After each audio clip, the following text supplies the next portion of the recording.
여러분, 주위에 이런 분 보신 적 있으십니까? 똑같이 70이 넘으셨는데 어떤 분은 눈이 반짝입니다. 걸음걸이에 힘이 있고 말씀하실 때 목소리에 온기가 있고 옆에 있으면 괜히 기분이 좋아지는 분이요. 그런데 또 어떤 분은 앉아 계신 것만 봐도 마음이 무거워집니다. 표정이 가라앉아 있고 말씀이 없으시고 눈빛이 어딘가 먼 곳을 향해 있습니다. 두 분 다 비슷한 나이고 비슷한 환경인데 도대체 이 차이가 어디서 오는 걸까요? 돈 때문일까요? 자식 때문일까요? 건강 때문일까요? 모두 아닙니다. 눈이 반짝이는 분들에게는 공통점이 있었습니다. 아주 작지만 아주 분명한 공통점이요. 오늘 제가 드릴 이야기가 바로 그것입니다. 나이 들수록 인생이 즐거워지는 12가지 비밀. 이 중에 단 하나만 오늘부터 시작하셔도 1년 뒤의 아침이 달라집니다. 지금 시작하겠습니다. 경북 안동에 사시는 74살 박정순 어르신 이야기부터 시작하겠습니다. 이분은 처음 말씀드린 그 두 분 중 두 번째에 가까우셨습니다. 눈빛이 어딘가 먼 곳을 향해 있던 분이요. 새벽 5시 반이면 눈이 떠지십니다. 억지로 자보려 해도 잠이 오지 않습니다. 그렇다고 일어나기도 뭐하셔서 그냥 누워서 천장을 바라보십니다. 하얀 천장, 금이 하나 간 천장. 어르신은 그 금을 몇 번이나 보셨는지 모릅니다. 남편이 떠난 뒤로 매일 그 천장을 봐오셨으니까요. 4년이 됐습니다. 자식들은 서울과 대전에 삽니다. 명절엔 오지요. 생일엔 전화가 오고요. 그런데 그 사이의 날들이 문제입니다. 365일 중에서 자식 목소리 듣는 날을 빼고 나면 남는 그 날들. 누가 채워줄 수도 없고 채워달라고 할 수도 없는 그 날들. 그날 새벽에도 어르신은 천장을 보시다가 혼자 이런 생각을 하셨습니다. 오늘도 어제 같겠지. 그 말이 입 밖으로 나오지 않고 가슴 안에서만 맴돌았습니다. 메아리처럼요. 혹시 이런 새벽을 아시는 분이 계십니까? 눈은 떠졌는데 일어날 이유를 찾지 못하는 그 새벽을요. 오늘 이 이야기는 바로 그 새벽에서 시작합니다. 그리고 끝날 때쯤에는 그 새벽이 달라지실 겁니다. 그렇다면 왜 어떤 분은 같은 새벽을 감사로 시작하고 어떤 분은 무거움으로 시작하는 걸까요? 하버드 의과대학이 724명의 삶을 무려 85년에 걸쳐 추적한 연구가 있습니다. 연구팀이 알고 싶었던 것은 딱 하나였습니다. 무엇이 사람을 행복하게 늙게 만드는가? 돈이 많은 사람이 더 행복하게 늙는가? 명예가 있는 사람이 더 평화롭게 마무리하는가? 85년 뒤에 연구팀이 내린 결론은 많은 사람들을 놀라게 했습니다.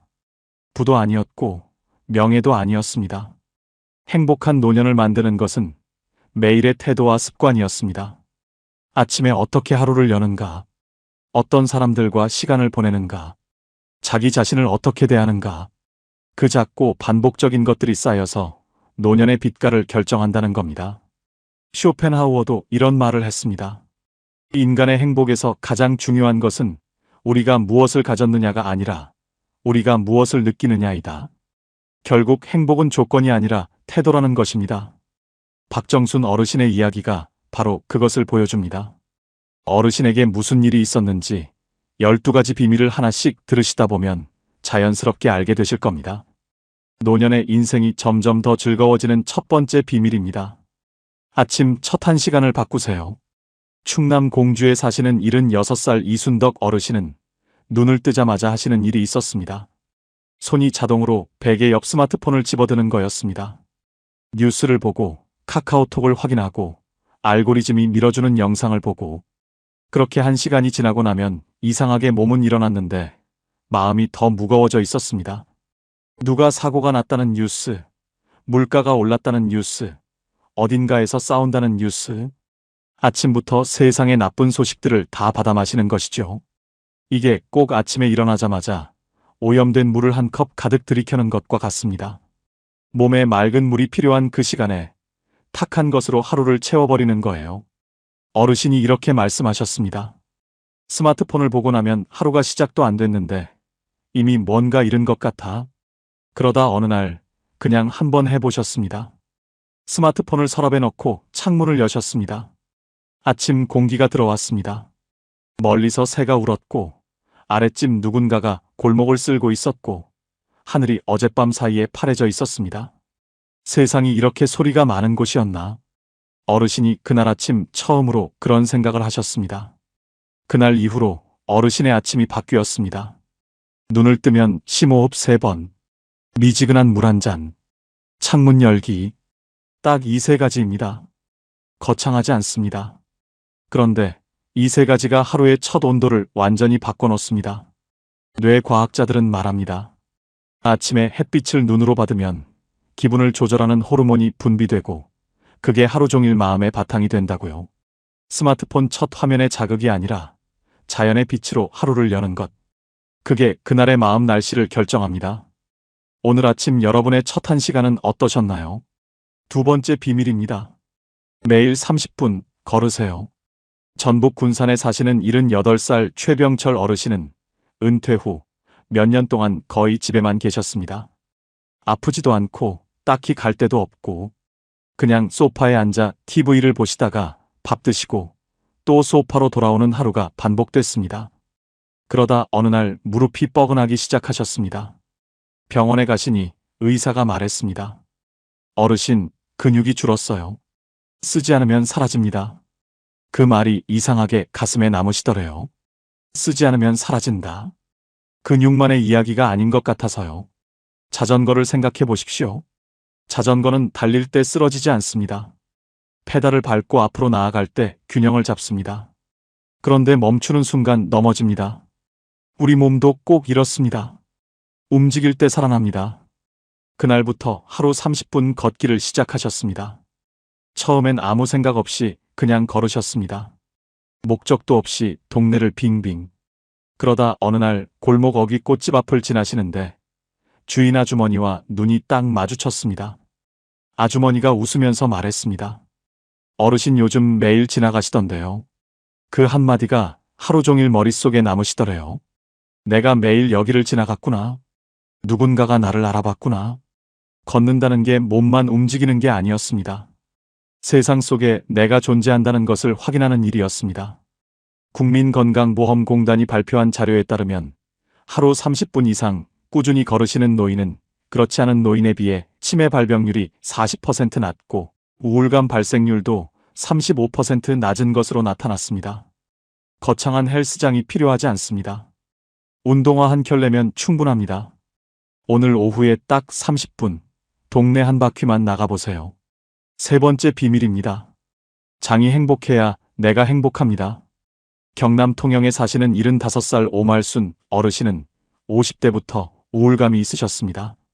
별 이유도 없는데 그냥 가라앉는 느낌. 병원에 다니고 약도 드셔봤는데 근본적으로 나아지는 것 같지 않으시더래요. 그러다 영양사 공부를 하던 딸이 어느 날 이런 말을 했습니다. 엄마, 행복 호르몬의 90%가 뇌가 아니라 장에서 만들어진대. 어르신이 처음엔 그게 무슨 소린가 싶으셨습니다. 그런데 생각해 보시니 이런 거였습니다. 장과 뇌는 긴 신경 다발로 연결되어 있습니다. 장이 뇌에게 신호를 보내고 뇌가 장에게 신호를 보내는 쌍방향 통로입니다. 마치 두 도시를 잇는 고속도로처럼요. 그 도로가 막히면 기분도 막히고 그 도로가 뚫리면 마음도 뚫리는 겁니다. 어르신이 딸의 말대로 한 달 동안 해보셨습니다. 된장찌개를 매일 챙기고 김치를 빠뜨리지 않고 인스턴트 대신 나물 한 가지를 더 올리고 한 달이 지나서 딸한테 전화를 하셨습니다. 희수야, 진짜 좀 달라지는 것 같다. 아침에 일어나실 때 이전보다 덜 무거우시더래요. 몸이 조금 가벼워지니까 마음도 따라서 조금 가벼워지시더래요. 우리가 평생 먹어온 된장찌개와 김치가 사실은 가장 과학적인 보약이었던 겁니다. 오늘 점심 밥상에 된장찌개 한 그릇 올려보시겠어요?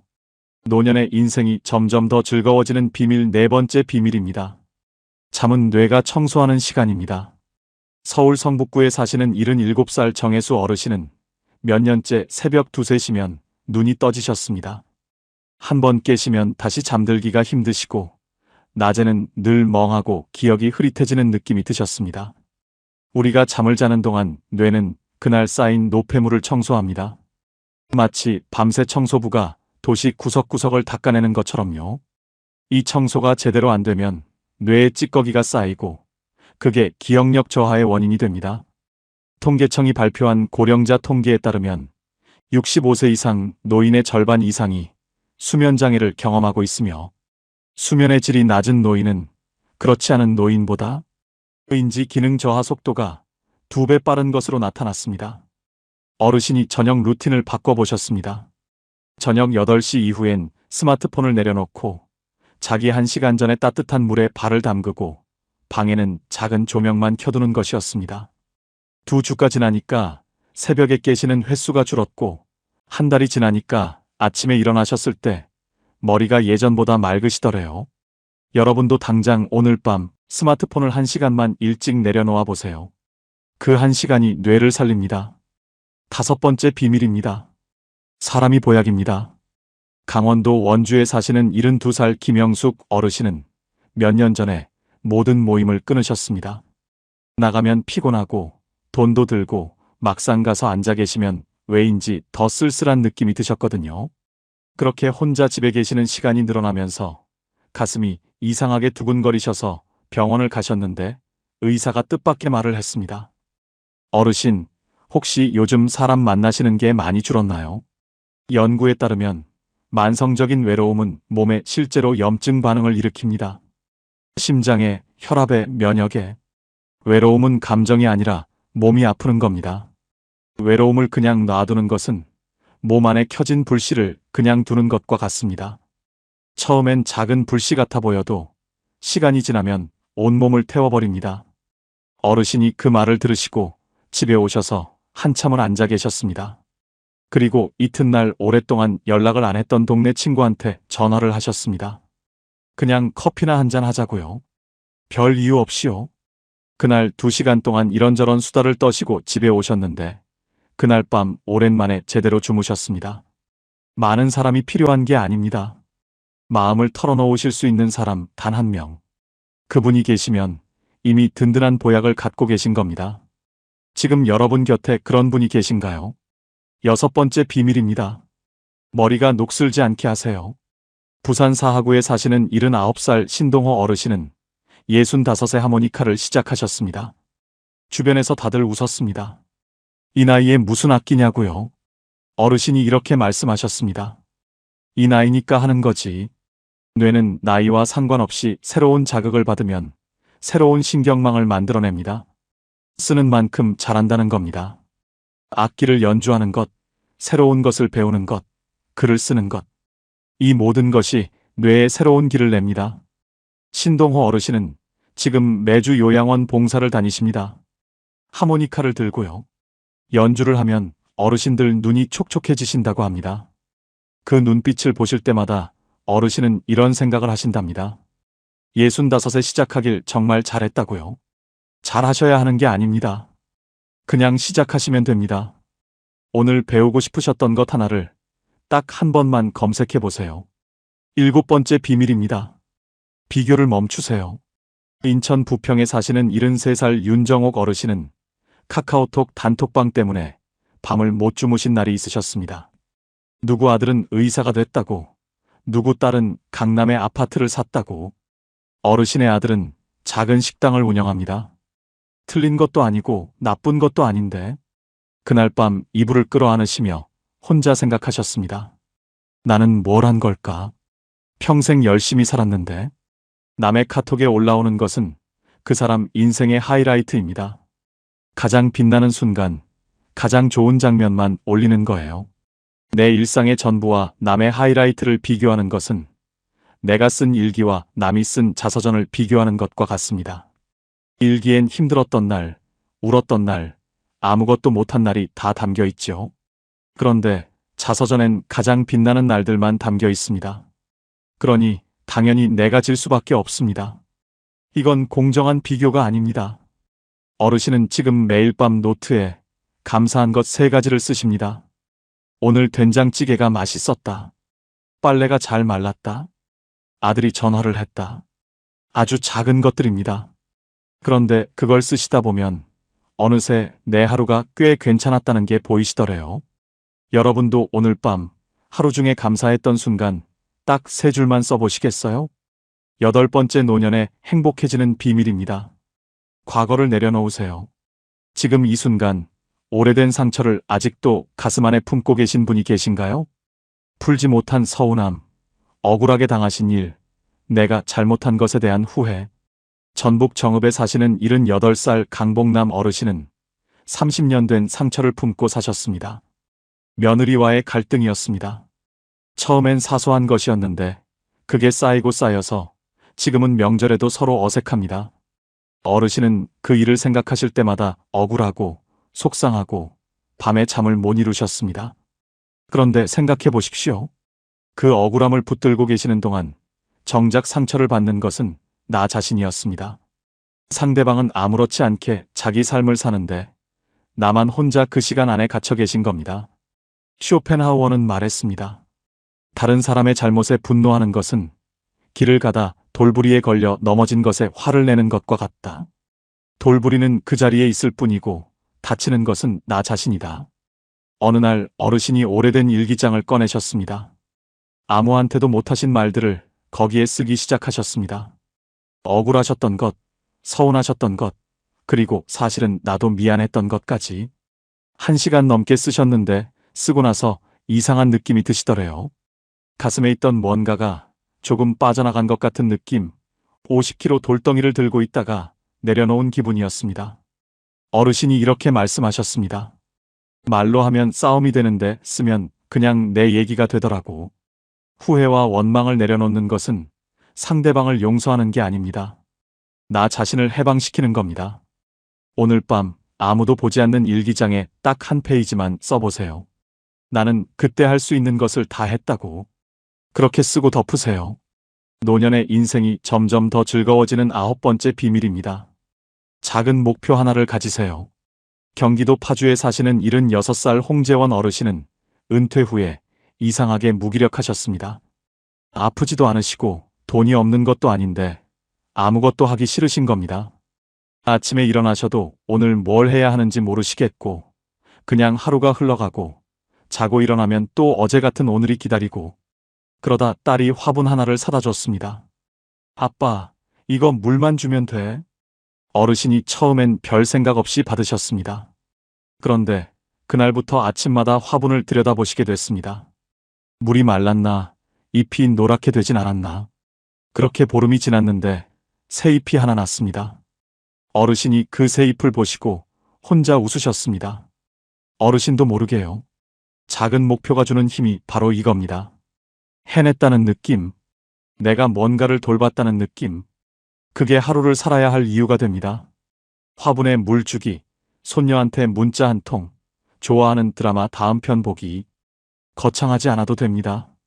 오늘 딱 하나, 내일의 나를 위한 작은 약속을 정해보세요. 10번째 비밀입니다. 돈 걱정을 줄이는 통제감을 가지세요. 대구 달서구에 사시는 74살 배순자 어르신은 노후 자금이 줄어드는 게 무서우셨습니다. 통장을 보면 불안하고 안 보면 더 불안하고 그 불안이 잠도 방해하고 입맛도 떨어지게 했습니다. 그러다 복지관 강의에서 이런 말을 들으셨습니다. 막연한 불안은 숫자로 바꾸면 절반이 줄어든다고요. 어르신이 그날 집에 오셔서 처음으로 가계부를 쓰셨습니다. 이번 달에 뭘 얼마 쓰셨는지, 다음 달엔 뭐가 나가는지. 그걸 쓰고 나니 이상하게 마음이 편해지시더래요. 어르신이 이렇게 말씀하셨습니다. 통장이 줄어드는 게 두려운 게 아니었어. 내가 통제를 못하는 것 같은 느낌이 두려웠던 거야. 돈의 많고 적음보다 내가 내 돈을 알고 있다는 느낌. 그 통제감이 불안을 절반으로 줄여드립니다. 지금 이번 달 지출을 대략이라도 알고 계신가요? 노년에 행복해지는 비밀 11번째 비밀입니다. 억지로라도 웃으세요. 전남 목포에 사시는 76살 이춘자 어르신은 웃음 치료라는 말을 처음 들으셨을 때 솔직히 우습다고 생각하셨습니다. 억지로 웃는 게 무슨 소용인가 싶으셔서요. 그런데 이런 말을 들으셨습니다. 뇌는 진짜 웃음과 가짜 웃음을 구별하지 못한다고요. 어떤 웃음이든 웃으면 기분을 좋게 하는 호르몬이 나오고 통증이 줄고 면역력이 올라간다고요. 어르신이 반신반의하시면서 거울 앞에 서서 억지로 입꼬리를 올려보셨습니다. 처음엔 어색하고 창피하셨는데 하시다 보니까 진짜로 웃음이 나오시더래요. 당신 얼굴이 우스워서요. 그날 이후로 어르신은 아침마다 거울 앞에서 한번 웃으십니다. 어르신이 이런 말씀을 하셨습니다. 세상이 날 웃게 해줄 때까지 기다리면 평생 못 웃어. 내가 먼저 웃어야지. 오늘 아침 거울 앞에서 딱 한 번 입꼬리를 올려보세요. 12번째 비밀입니다. 노년에 즐거워지는 비밀 마지막입니다. 오늘 제가 가장 드리고 싶었던 이야기입니다. 나를 위한 시간을 허락하세요. 처음에 만났던 박정순 어르신 기억하시나요?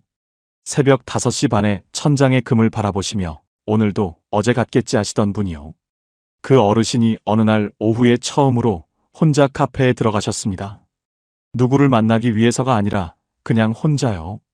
창가 자리에 앉으셔서 아이스 아메리카노를 시키셨습니다. 그리고 아무것도 안 하셨습니다. 스마트폰도 안 보시고 책도 안 읽으시고 그냥 창밖을 보셨습니다. 사람들이 지나가고 구름이 움직이고 나뭇잎이 흔들리고 그런데 이상한 일이 일어났습니다. 눈물이 나셨습니다. 슬퍼서가 아니었습니다. 어르신도 처음엔 왜 우시는지 모르셨습니다. 나중에 생각해보니 이런 거였습니다. 평생 처음으로 아무것도 안 해도 되는 시간을 갖고 계셨던 겁니다. 누구를 위한 것도 아니고 뭔가를 해내야 하는 것도 아닌 오직 나만을 위한 시간. 그게 그렇게 낯설었던 겁니다. 여러분 생각해 보십시오. 평생 얼마나 많은 시간을 남을 위해 쓰셨나요? 자식을 위해, 남편을 위해, 부모를 위해. 그 시간이 얼마나 됩니까? 그런데 나만을 위한 시간은요? 그 시간이 있기나 했나요?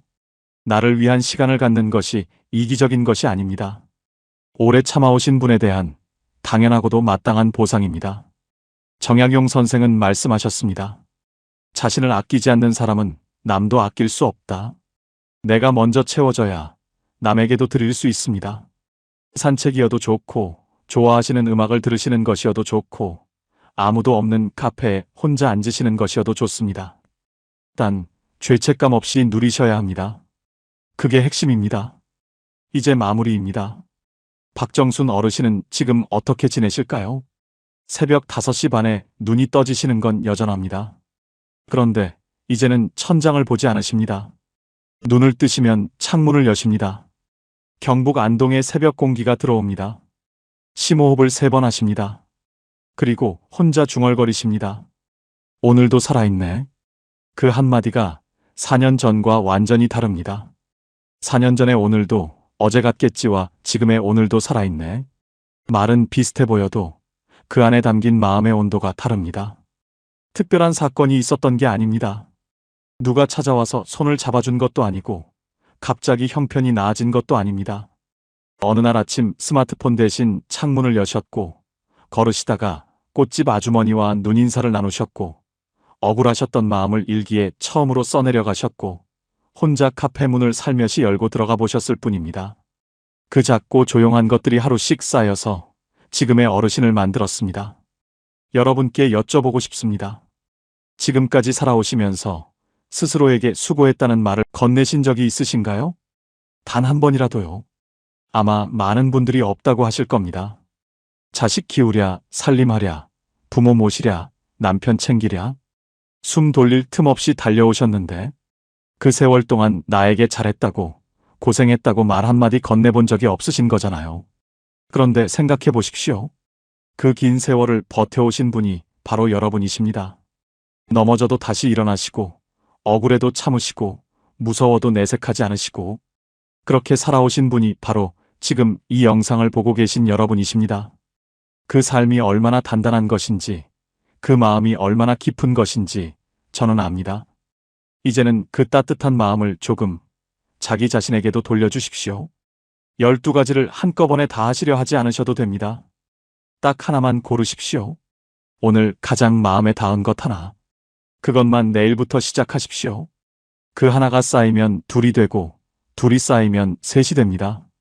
그렇게 1년이 지나면 새벽에 천장을 보시던 그 눈빛이 달라져 있을 겁니다. 오늘 12가지 중에 가장 가슴에 남으신 것이 무엇인지 댓글로 나눠주십시오. 지금 사시는 지역과 함께 써주시면 더 좋겠습니다.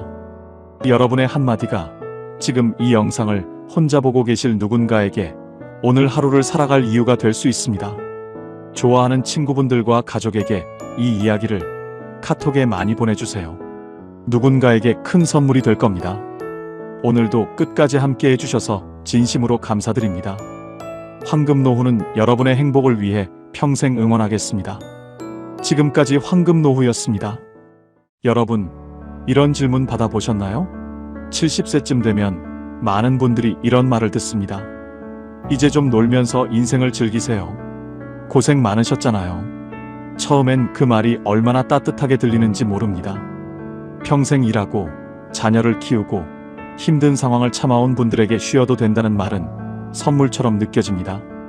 그런데요, 그 선물을 받고 나서 1년, 2년이 지났을 때 이런 순간이 오지는 않으셨습니까? 아침에 눈을 떴는데 오늘 뭘 해야 하는지 모르겠고 밥을 먹어도 맛이 없습니다. 전화를 하자니 미안하고 그냥 누워있다 보면 어느새 저녁이 됩니다. 텔레비전을 켜도 눈에 들어오지 않습니다. 창밖을 보다가 아무 이유도 없이 눈물이 납니다. 순간 화들짝 놀라서 내가 왜 이러나 싶어 얼른 고개를 돌리셨던 적이 있으십니까? 그게 이상한 것이 아닙니다. 쉬어도 된다는 말이 사실은 멈춰도 된다는 말이 아니기 때문입니다. 사람은 멈추면 무너집니다. 그것은 몸보다 마음이 먼저입니다. 그리고 그 무너짐은 아주 조용히 아무도 모르게 시작됩니다. 노년의 우울증은 정말 위험합니다. 국내 보건 자료에 따르면 70대 이상 노년층의 약 20에서 30%가 우울 증상을 경험하고 있으며 홀로 사는 어르신의 경우 그 비율은 40%에 가깝습니다. 10명 중에 4명이나 됩니다. 나이가 들수록 몸의 불편함과 소중한 것들과의 이별이 켜켜이 쌓이고 마음의 균형은 소리 없이 조금씩 기울어집니다. 사회적으로 고립감을 느끼는 어르신은 그렇지 않은 분들보다 우울증 위험이 최대 2배까지 높아진다는 연구 결과도 있습니다. 그런데 이 숫자들이 진정 무겁게 느껴지는 이유는 그것이 단순한 데이터가 아니기 때문입니다. 지금 이 순간에도 누군가는 아무에게도 말하지 못한 채 조용히 혼자 무너지고 있습니다. 이 침묵 속의 고통을 우리는 과연 그냥 지나쳐도 되는 걸까요? 오늘 이 이야기는 바로 그 조용한 무너짐을 막는 이야기입니다.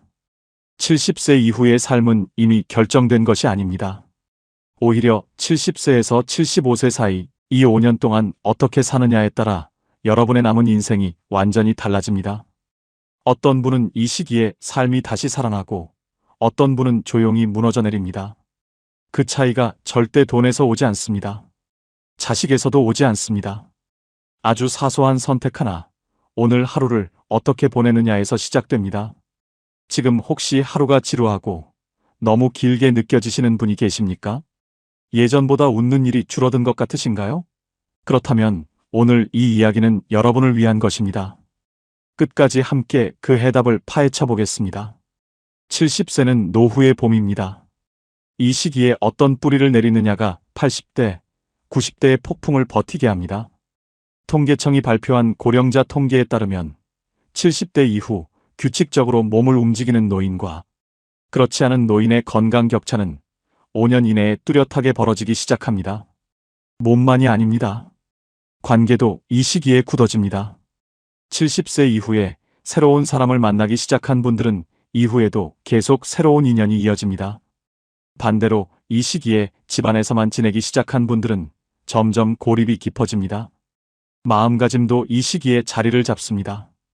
아침에 일어나서 내가 무언가를 선택하느냐 아니면 그냥 흘러가느냐, 그 습관이 한번 굳어지면 바꾸기가 쉽지 않습니다.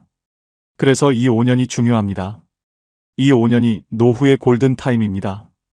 이 시간을 어떻게 보내느냐가 노후 인생 앞으로의 10년, 20년을 결정합니다. 지금은 100세 시대입니다. 이제 두 분의 이야기를 들려드리겠습니다. 충청북도 청주에 사는 이명자 씨, 74살입니다. 이분은 이른에 남편을 잃었습니다. 30년을 함께 살아온 사람이 갑자기 없어졌습니다. 처음 몇 달은 아무것도 할 수 없었습니다. 자식들이 왔다 갔다 했고 시간이 지나면서 각자의 자리로 돌아갔습니다. 이명자 씨는 혼자 남았습니다. 그리고 기다리기 시작했습니다. 자식이 오기를, 전화가 오기를, 좋은 날이 오기를. 바깥에 나가는 것이 귀찮아졌습니다. 밥을 차려 먹는 것도 번거로웠습니다.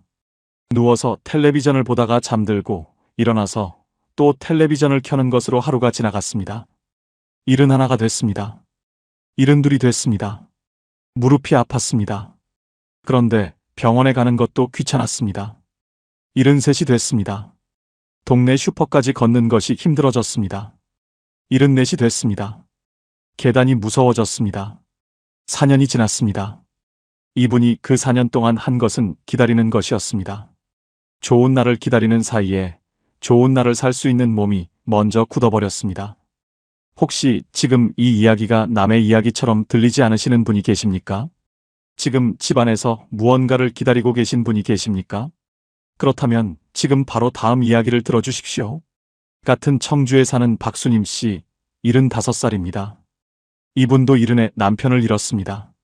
처음 3달은 이분도 힘들었습니다. 밥을 못 먹었고 잠을 못 잤습니다. 그런데 넉 달째 되던 날 아침, 이분은 신발을 신었습니다. 특별한 이유가 없었습니다. 그냥 나가야 할 것 같았습니다. 동네 한 바퀴를 걸었습니다. 무릎이 시큰거렸습니다. 숨이 찼습니다. 그런데 걷다가 이웃집 담벼락에 빨간 장미가 피어 있었습니다. 그 앞에서 한참을 멈췄습니다. 예쁘다는 생각이 들었습니다. 몇 달 만에 처음 드는 생각이었습니다. 눈물이 났습니다.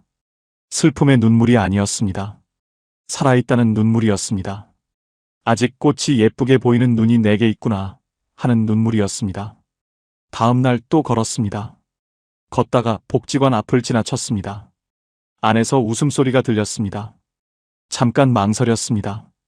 그리고 들어갔습니다. 거기서 처음으로 화투를 배웠습니다. 화투를 치면서 웃었습니다. 오랫동안 잊고 있던 웃음이었습니다. 71, 매주 복지관을 갔습니다. 72, 친구들과 봄나들이를 갔습니다.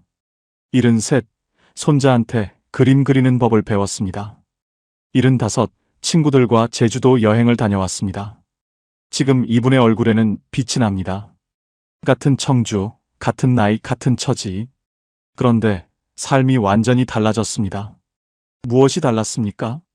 신발을 신었는가, 신지 않았는가. 그 하나였습니다. 에픽테토스는 말했습니다. 당신에게 일어나는 일이 당신을 만드는 것이 아니다. 그 일에 어떻게 반응하느냐가 당신을 만든다. 이명자 씨와 박수님 씨에게 일어난 일은 같았습니다. 그런데 반응이 달랐습니다. 그 반응 하나가 4년 뒤의 삶을 완전히 갈라놓았습니다. 그렇다면 행복한 노년과 무너지는 노후의 차이를 만드는 것은 무엇입니까? 오늘 5가지로 말씀드리겠습니다. 첫 번째는 매일 몸을 움직이는 것입니다. 자전거를 생각해 보십시오. 자전거는 달릴 때 쓰러지지 않습니다. 페달을 밟고 앞으로 나아갈 때 균형을 잡습니다. 그런데 멈추는 순간 넘어집니다. 우리 몸도 꼭 이렇습니다. 움직일 때 살아납니다. 멈추면 굳습니다.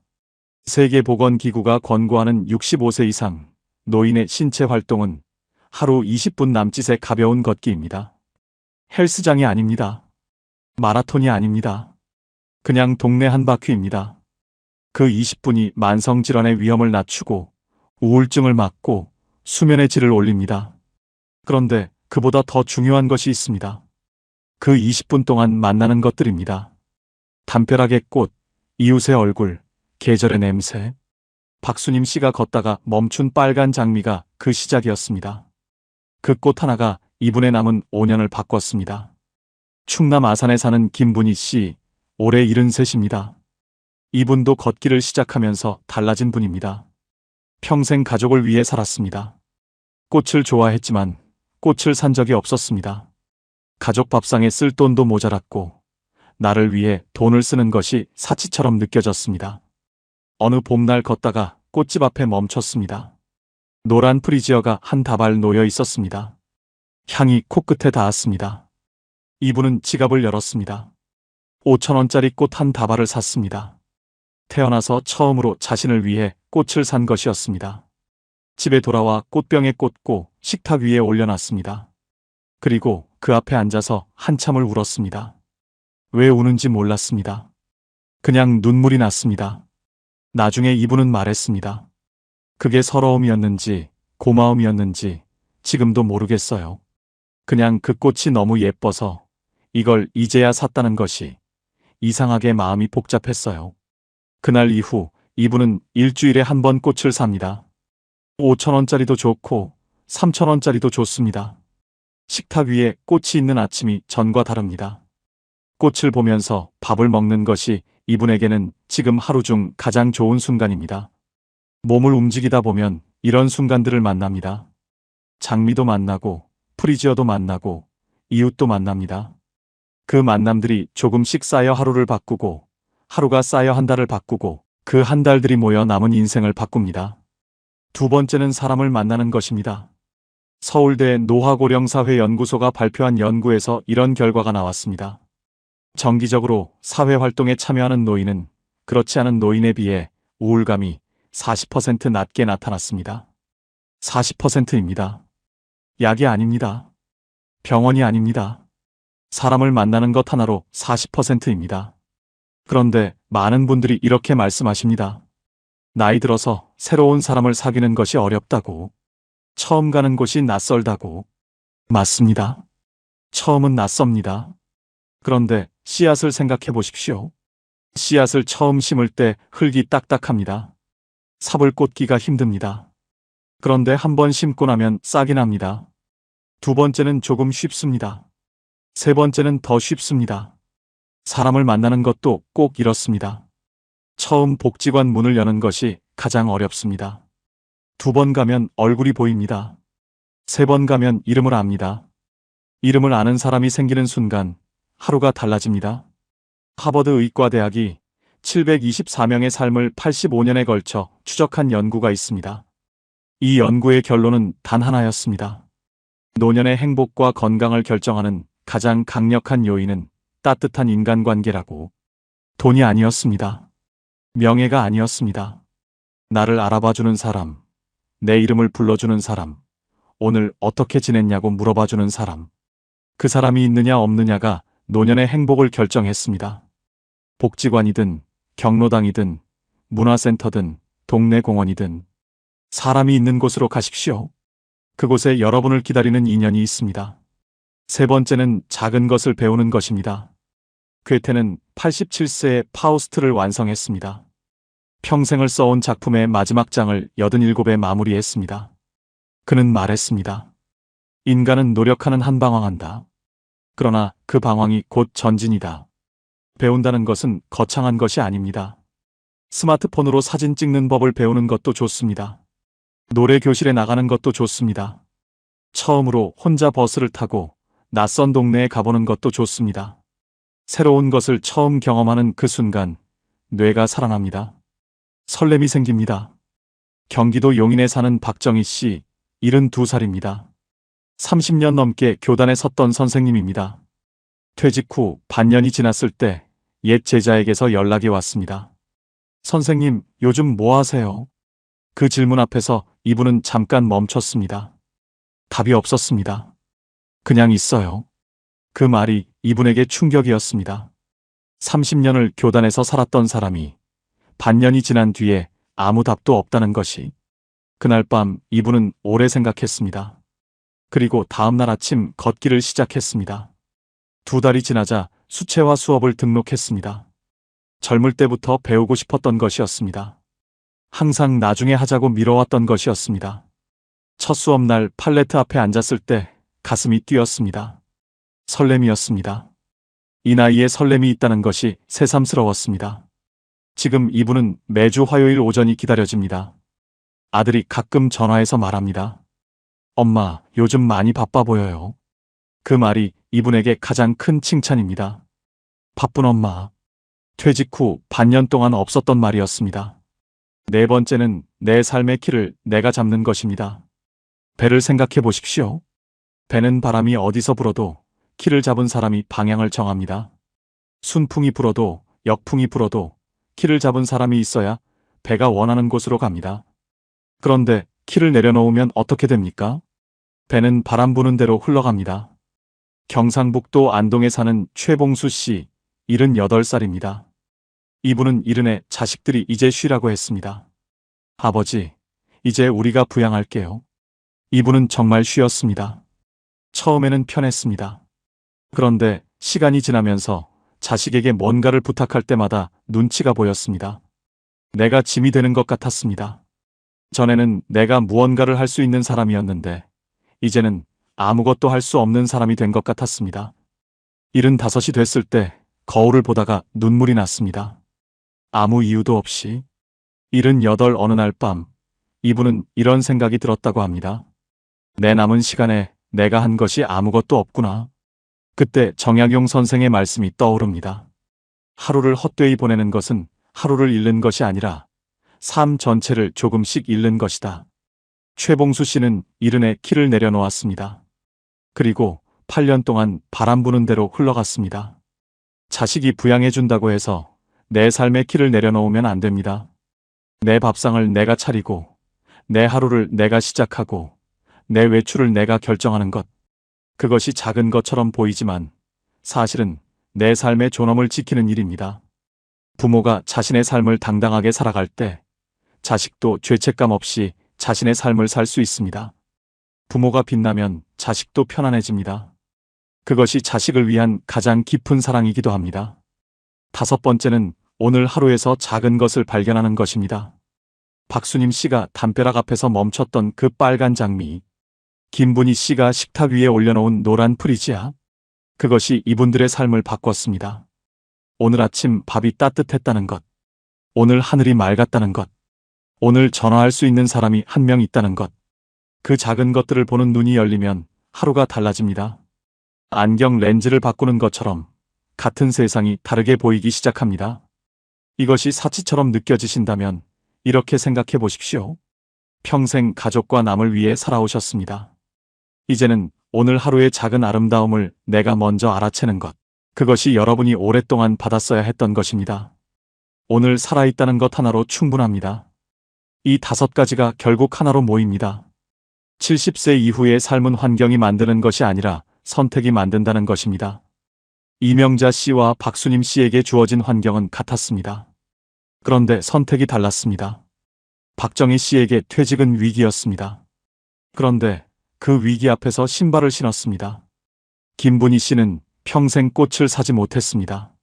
그런데 73세 처음으로 자신을 위해 꽃을 샀습니다. 그 선택들이 쌓여 지금의 그분들이 됐습니다. 꽃은 내년을 기약하지 않습니다. 그냥 지금 핍니다. 봄이 오면 재지 않고 기다리지 않고 그냥 핍니다. 여러분도 그 꽃들처럼 그냥 피셔도 됩니다. 지금 이 나이에 이 자리에서 그냥 활짝 피셔도 됩니다. 박수님 씨가 제주도 여행에서 돌아오던 날 밤이었습니다. 숙소 창 밖으로 제주 바다가 보였습니다. 검고 넓은 바다였습니다. 이분은 그 바다를 한참 바라봤습니다. 그러다 문득 5년 전이 떠올랐습니다. 넉 달째 되던 날 아침, 무릎이 시큰거리면서도 신발을 신던 그날, 담벼락 앞에서 빨간 장미를 보고 눈물을 흘리던 그날, 그날의 자신이 지금 제주 바다 앞에 서 있다는 것이 믿어지지 않았습니다. 눈물이 났습니다. 그날도 눈물이었고 지금도 눈물이었습니다. 그런데 그 눈물의 무게가 완전히 달랐습니다.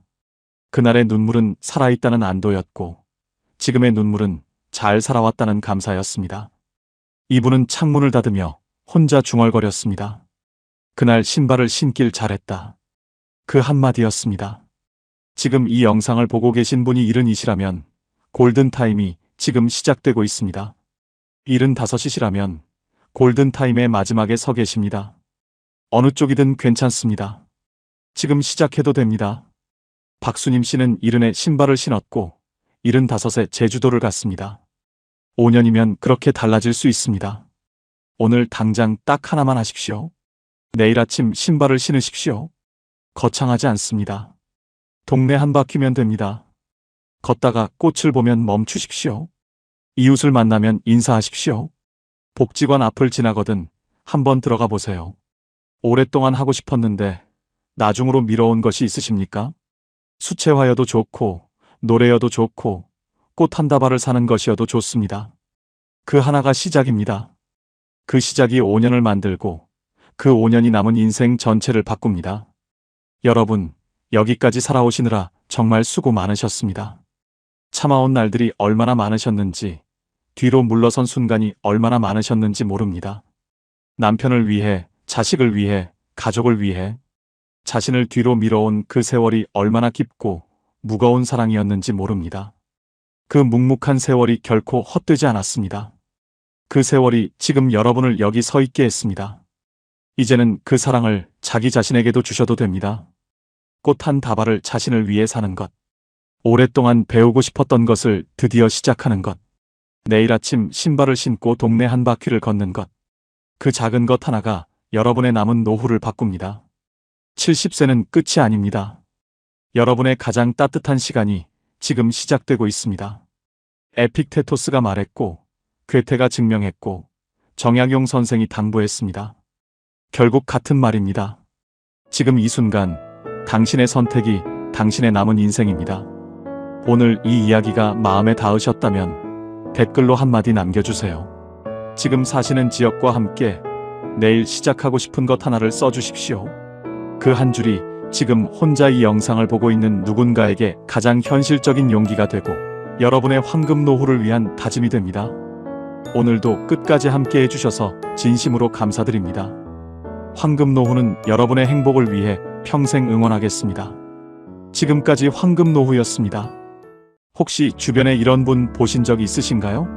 나이가 들수록 오히려 더 밝아지는 분, 힘든 일이 있어도 금방 털고 일어나는 분, 자식한테 서운한 일이 생겨도 그날 저녁에는 이미 웃고 있는 분, 그분이 특별히 좋은 환경에 있는 것도 아닙니다. 돈이 넘치는 것도 아닙니다. 자식이 특별히 잘해주는 것도 아닙니다. 그런데 어딘가 다릅니다. 표정이 다르고 걸음이 다르고 말 한마디가 다릅니다. 나이를 먹을수록 삶이 무거워지는 사람이 있고 나이를 먹을수록 삶이 가벼워지는 사람이 있습니다. 그 차이는 어디서 오는 걸까요? 오늘 그 비밀을 함께 들여다보겠습니다. 끝까지 함께 하시면 여러분은 인생의 해답을 얻으시고 일상이 달라 보일 것입니다. 경기도 성남에 사는 김영자 씨, 올해 68살입니다. 평범한 한국 어머니입니다. 25세 결혼해서 남편 뒷바라지, 아이들 키우기, 시어머니 봉양까지 자신이 하고 싶은 것은 늘 나중에 하자고 미뤄왔습니다.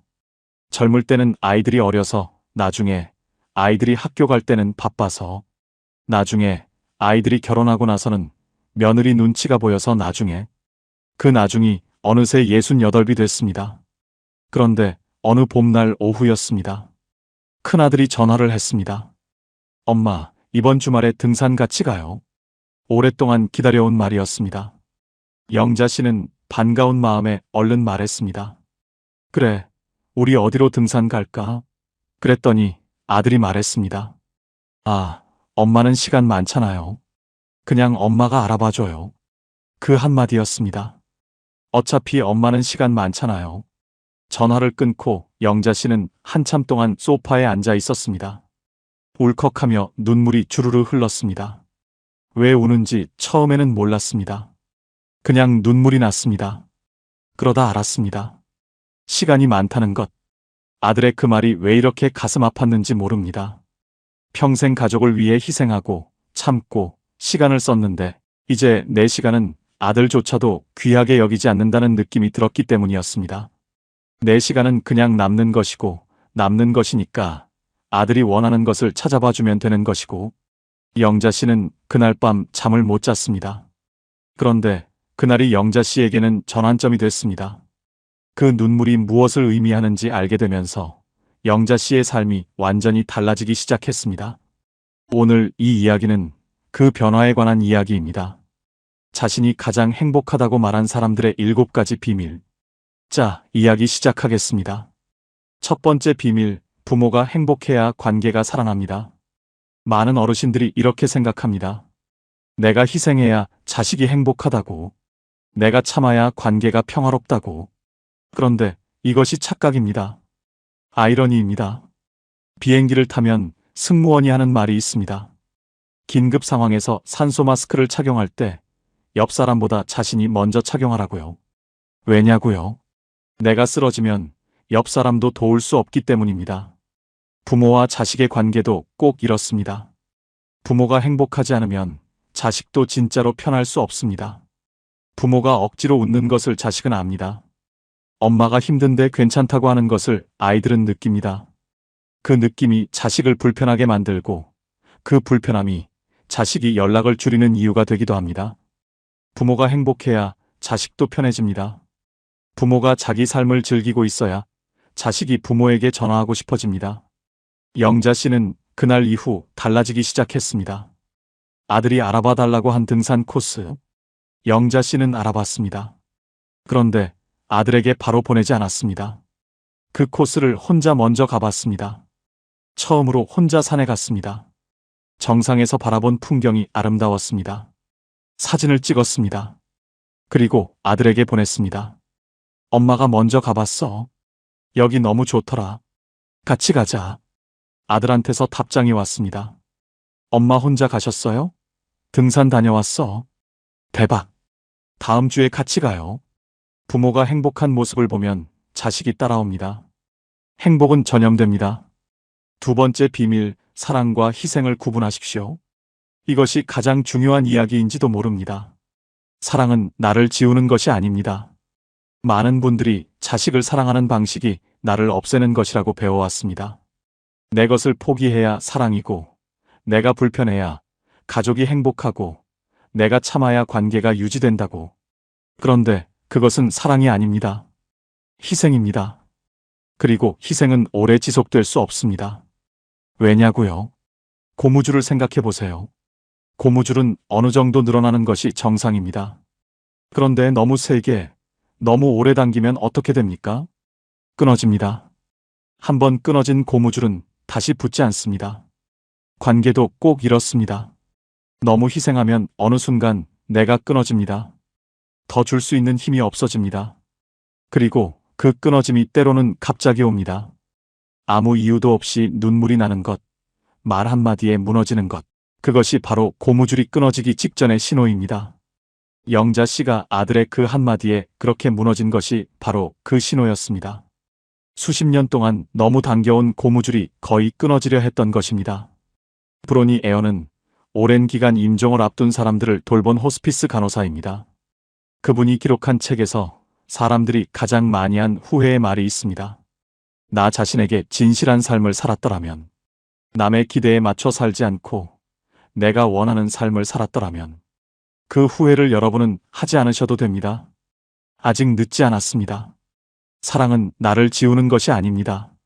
나를 지키면서 주는 것입니다. 그것이 진짜 사랑입니다. 세 번째 비밀, 편리한 부모가 되지 마십시오. 이 말이 처음에는 냉정하게 들릴 수 있습니다. 그런데 들어보시면 그렇지 않습니다. 편리한 부모란 무엇입니까? 언제든지 불러도 오는 부모, 어떤 부탁도 들어주는 부모, 자신의 일정을 자식 일정에 맞춰 바꾸는 부모. 그 부모가 자식에게 편리합니다. 처음에는 자식이 고마워합니다. 그런데 시간이 지나면 당연해집니다. 어차피 엄마는 시간 많잖아요. 라는 말이 나오는 것이 바로 이 순간입니다. 심리학에서 경계라는 개념이 있습니다. 어려운 말 같지만 이것도 비유로 설명해 드릴게요. 난로를 생각해 보세요. 난로는 따뜻합니다. 그런데 너무 가까이 가면 어떻게 됩니까?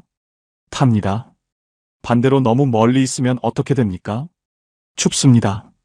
적당한 거리가 있어야 따뜻합니다. 사람과 사람의 관계도 꼭 이렇습니다. 너무 밀착하면 서로 상처를 줍니다. 너무 멀면 관계가 식습니다. 적당한 거리, 그것이 경계입니다. 경계가 있는 부모는 자식에게 더 소중한 존재가 됩니다. 항상 있는 것은 귀한 줄 모릅니다. 가끔 없을 때 비로소 소중함을 알게 됩니다. 영자 씨는 그 뒤로 바뀌었습니다. 아들이 주말에 오겠다고 하면 예전에는 토요일 아침부터 청소하고 음식 준비를 시작했습니다. 이제는 자신이 하고 싶은 것을 먼저 확인합니다. 토요일 오후에 친구와 약속이 있으면 아들에게 말합니다. 일요일 점심에 와라. 처음에 아들이 좀 당황했습니다. 엄마가 바빠요. 그 말이 영자 씨에게는 이상하게 힘이 됐습니다. 내가 바빠도 된다는 것. 내 시간이 귀해도 된다는 것. 네 번째 비밀, 관계를 살리는 거리두기입니다. 거리두기는 관계를 지키는 기술입니다. 이 말이 차갑게 들리십니까? 그렇지 않습니다. 관계의 질을 높이는 것은 함께 보내는 시간의 양이 아니라 관계의 깊이라는 것을, 얕은 관계를 많이 가진 것보다 깊은 관계 하나가 건강과 행복에 훨씬 더 강력한 영향을 미친다는 것을. 그런데 관계를 깊게 하려면 어떻게 해야 합니까? 거리가 필요합니다. 너무 붙어 있으면 서로가 보이지 않습니다. 조금 떨어져서 바라봐야 상대가 보입니다. 상대가 보여야 그리워집니다. 그리워야 관계가 살아납니다.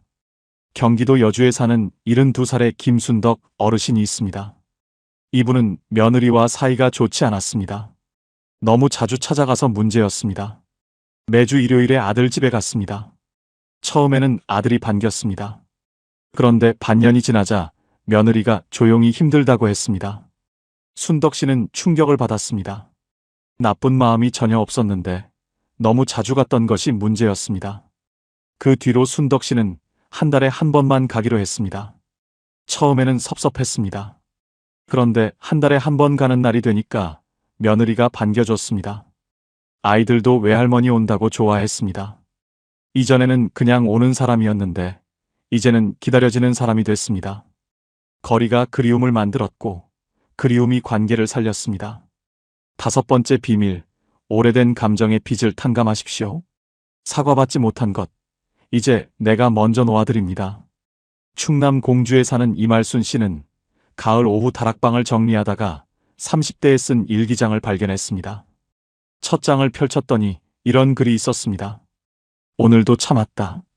시어머니한테도 참고, 남편한테도 참고, 아이들한테도 참고, 돈을 아끼느라 혼자 부엌에서 묽은 콩나물국에 밥을 말아 먹으며 눈물이 주르르 흘렀다. 나는 언제쯤 내 마음대로 살 수 있을까? 그 문장 앞에서 말순 씨는 한참 멍하니 멈췄습니다. 40년 전 자신의 글씨였습니다. 손이 가늘게 떨렸습니다. 페이지를 몇 장 더 넘겼습니다. 오늘 또 울었다. 왜 우는지도 모르겠다. 그냥 눈물이 났다. 말순 씨는 그 문장에서 더 이상 넘기지 못했습니다. 일기장을 무릎 위에 올려놓고 다락방 작은 창문 밖을 바라봤습니다. 가을 하늘이 높고 파랬습니다. 그리고 이런 생각이 들었습니다. 나는 이걸 왜 이렇게 오래 들고 살았을까? 일기장만이 아니었습니다. 그 안에 담긴 억울했던 기억들, 참았던 말들, 끝내 못다한 이야기들. 다락방 상자 깊숙이 넣어두고 살았지만 사실은 한 번도 내려놓은 적이 없었습니다. 몸은 이른이 됐는데 마음은 그 30대의 무게를 여전히 들고 있었습니다. 서울대학교 심리학과 연구에 따르면 오래된 분노와 억울함을 반추하는 습관은 수면의 질을 낮추고 혈압을 높이며 면역 기능을 저하시킨다고 합니다. 용서는 도덕적 선택이 아닙니다. 내 몸을 살리는 선택입니다. 말순 씨는 그날 일기장을 버릴 것 봉투에 넣었습니다. 처음으로 손에서 떠나보내는 그 순간 이상하게 눈물이 났습니다. 슬픔의 눈물이 아니었습니다. 뭔가를 오래 들고 있다가 내려놓을 때 나오는 그런 눈물이었습니다. 6번째 비밀, 작은 것에서 기쁨을 찾습니다. 크고 특별한 것이 아니라 오늘 이 순간 이미 행복이 있습니다. 영자 씨가 달라지기 시작하면서 한 가지 습관이 생겼습니다. 매일 저녁 잠들기 전에 오늘 좋았던 것 3가지를 적는 것이었습니다. 처음에는 쓸 것이 없을 것 같았습니다. 그런데 막상 찾아보니 있었습니다. 오늘 아침 커피가 맛있었다. 오후에 창가에 햇볕이 들었다. 저녁에 좋아하는 드라마를 봤다. 별것 아닌 것들이었습니다. 그런데 그것들을 공책에 쓰다 보니 하루가 생각보다 좋은 것들로 가득 차 있었다는 것을 알게 됐습니다. 그냥 못 보고 지나쳤을 뿐이었습니다. 이 이야기 속에 담긴 심리학적 설명을 해드릴게요. 인간의 뇌는 기본적으로 나쁜 것에 더 민감하게 반응하도록 설계되어 있습니다. 이것을 부정편향이라고 합니다. 좋은 일 10가지와 나쁜 일 1가지가 있으면 뇌는 나쁜 일 하나를 훨씬 더 크게 기억합니다. 위험을 피하기 위한 본능입니다. 그런데 이 본능 때문에 우리는 좋은 것들을 지나치고 나쁜 것들에만 집중하게 됩니다. 감사일기는 이 뇌의 습관을 바꾸는 훈련입니다. 매일 좋은 것을 찾는 연습을 하면 뇌가 점점 좋은 것을 먼저 보도록 바뀝니다. 안경 렌즈를 바꾸는 것처럼 세상을 보는 눈이 달라집니다. 일곱 번째 비밀. 돈은 나의 행복을 위해 씁니다. 전남 나주에 사는 75세 오정임 어르신이 있습니다. 이분은 평생을 절약하며 살았습니다. 자식들 대학 학비, 결혼 비용, 집 마련 보태는 것까지. 자신은 한 번도 비싼 것을 사본 적이 없었습니다. 옷 한 벌도 세일 때 샀고 외식은 생일에만 했습니다. 그렇게 모은 돈이 통장에 꽤 됐습니다. 그런데 어느 날 검진에서 의사가 말했습니다. 어르신, 지금부터는 스트레스를 줄이시고 좋아하는 것을 하셔야 해요. 심장이 많이 지쳐 있어요. 집에 돌아오는 차 안에서 이분은 문득 이런 생각이 들었습니다. 이 돈 이제 어디에 쓰지? 평생 모아왔는데, 평생 아껴왔는데. 그런데 정작 내가 쓸 기회가 없었던 것입니다. 자식들은 이미 다 자랐고, 남편은 먼저 갔고, 남은 것은 통장의 숫자였습니다. 그 순간 이분은 처음으로 자신에게 화가 났습니다. 왜 나한테는 아꼈을까? 왜 내가 원하는 것은 나중으로 미뤘을까? 그 나중이 이제 없다면 어쩌나? 뒤늦은 깨달음이었습니다. 그 깨달음이 너무 무거웠습니다. 그날 이후 오정임 어르신은 달라졌습니다. 오랫동안 가고 싶었던 전통 찻집에 혼자 들어갔습니다. 제일 좋은 차를 시켰습니다. 손이 떨렸습니다. 이런데 혼자 들어와도 되는지 몰랐습니다. 그런데 차 한 잔이 나왔을 때, 그 향기가 코끝에 닿았을 때 이분의 눈에 눈물이 맺혔습니다. 왜 이렇게 오래 걸렸을까? 이게 이렇게 좋은 것인데? 에픽테토스는 말했습니다. 당신에게 일어나는 일이 당신을 만드는 것이 아니다. 그 일에 어떻게 반응하느냐가 당신을 만든다. 그리고 쇼펜하우어는 말했습니다. 인생의 목적은 결국 즐거움이다. 남이 아닌 나를 위한 삶이 진짜 삶이다. 이 두 말이 오늘 이야기의 전부입니다. 내게 일어난 일들, 희생했던 세월, 무시받았던 순간들. 그것이 나를 만든 것이 아닙니다. 이제부터 내가 어떻게 살기로 선택하느냐가 나를 만듭니다. 그리고 그 삶의 목적은 즐거움입니다. 남을 위한 즐거움이 아니라 나를 위한 즐거움. 그것이 진짜 삶입니다. 영자 씨 이야기로 돌아가겠습니다. 그 봄날 전화를 끊고 소파에 앉아 울었던 영자 씨가 지금은 달라졌습니다. 매주 화요일 오전에 동네 수채화 모임에 나갑니다. 젊을 때부터 그림을 배우고 싶었는데 항상 나중에 하자고 미뤘습니다. 이제 합니다. 한 달에 한 번 가는 아들 집 방문은 영자 씨가 원할 때 갑니다. 아들이 와달라고 해도 그날 다른 일정이 있으면 다른 날을 잡습니다. 처음에 아들이 어색해했습니다. 엄마가 왜 이렇게 됐지? 하는 표정이었습니다. 그런데 2달이 지나자 달라졌습니다. 아들이 먼저 전화합니다. 엄마, 요즘 어때요? 이번 주 시간 있어요. 영자 씨는 웃으면서 말합니다. 왜? 보고 싶어? 아들이 말합니다. 네, 보고 싶어요. 부모가 행복해야 자식이 찾아옵니다. 부모가 자기 삶을 살아야 자식이 그 삶이 궁금해집니다. 이제는 자식의 엄마가 아니라 내 인생의 주인으로 살아갑니다. 그 한 문장이 영자 씨의 새로운 시작이었습니다. 자, 지금까지 60세, 70세 이후 인생이 가벼워졌다고, 가장 행복하다고 말하는 사람들의 7가지 비밀을 함께 살펴봤습니다. 핵심을 정리해드리겠습니다. 첫째, 부모가 행복해야 관계가 살아납니다.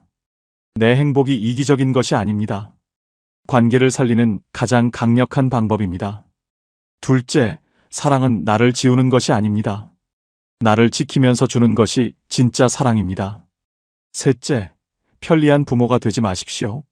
경계가 있어야 소중해집니다. 넷째, 거리두기는 관계를 지키는 기술입니다. 적당한 거리가 그리움을 만들고 그리움이 관계를 살립니다. 다섯째, 오래된 감정의 짐을 내려놓으십시오. 그것은 상대를 위한 것이 아니라 나를 위한 것입니다. 여섯째, 작은 것에서 기쁨을 찾으십시오. 이미 행복은 지금 이 자리에 있습니다. 일곱째, 나중으로 미루지 마십시오. 이 돈, 이 시간, 이 기회를 지금 나를 위해 쓰십시오. 이번 주 한 가지만 실천해 보십시오. 오랫동안 하고 싶었는데 나중에 미뤄온 것 하나를 오늘 시작해 보십시오. 아무리 작아도 됩니다. 찻집에 혼자 들어가는 것도 좋고, 꽃집에서 화분 하나를 사는 것도 좋고, 오래전에 가보고 싶었던 곳에 혼자 가보는 것도 좋습니다. 그 하나가 시작입니다. 오늘 이 이야기가 마음에 닿으셨다면 댓글로 한마디 남겨주세요. 지금 사시는 지역과 함께 오늘 가장 마음에 닿은 한 가지를 써주십시오. 혹은 나도 이런 경험이 있다. 나도 그 말 한마디에 무너진 적이 있다. 그 이야기를 나눠주십시오. 여러분의 소중한 댓글 한 줄이 지금 노년을 힘들게 사시는 누군가에게 가장 현실적인 위로와 응원이 됩니다. 오늘도 끝까지 함께 해주셔서 진심으로 감사드립니다. 황금노후는 여러분의 행복을 위해 평생 응원하겠습니다. 지금까지 황금노후였습니다.